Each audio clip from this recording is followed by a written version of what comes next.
ធ្លាប់តែគេទិញផ្កាឲ្យ idol តែលើកនេះ idol ទិញផ្កាឲ្យ fan ទាំងអស់គ្នាខ្ញុំទិញផ្កាឲ្យ top fan ថ្ងៃនេះខ្ញុំអញ្ជើញ top fan មក10នាក់ប៉ុន្តែមកបានតែ4នាក់ឯងតោះលើទៅជួបគាត់ទាំងអស់គ្នាតោះ surprise ហ្មងសូម្បីខ្ញុំក៏សប្បាយទៀតដែរនេះ I miss the day before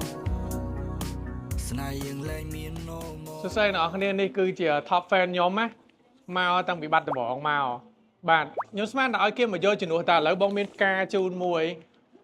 surprise បងមានផ្កាជូនមួយអូនដែរហើយបងមានកាដូខ្លះជូនតាមការសន្យា top fan ដែលមានបន្ទុកច្រើនជាងគេអ្នកនរគ្នានេះឈ្មោះអីគេអត់ដែរមានឈ្មោះអីគេ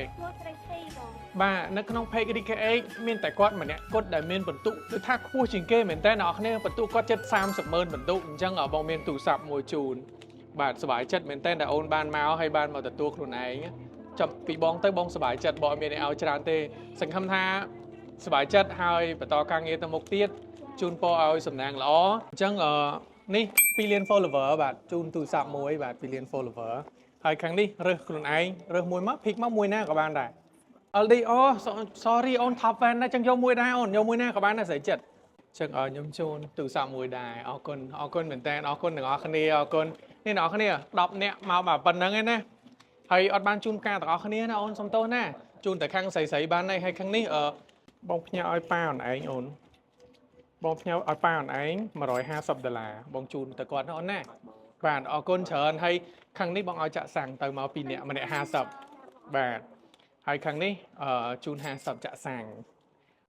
មាន trip លើក្រោយគឺបង note ឈ្មោះ top fan មិនថា top 10 ឬក៏ top 20 ដែលកំពុងតែមើលវីដេអូនេះទេយើងមាន trip ទៅលេងកោះមួយគ្នារយៈពេល3យប់3ថ្ងៃអត់គិតថ្លៃគឺចេញឲ្យទាំងអស់តែសប្បាយទាំងអស់គ្នា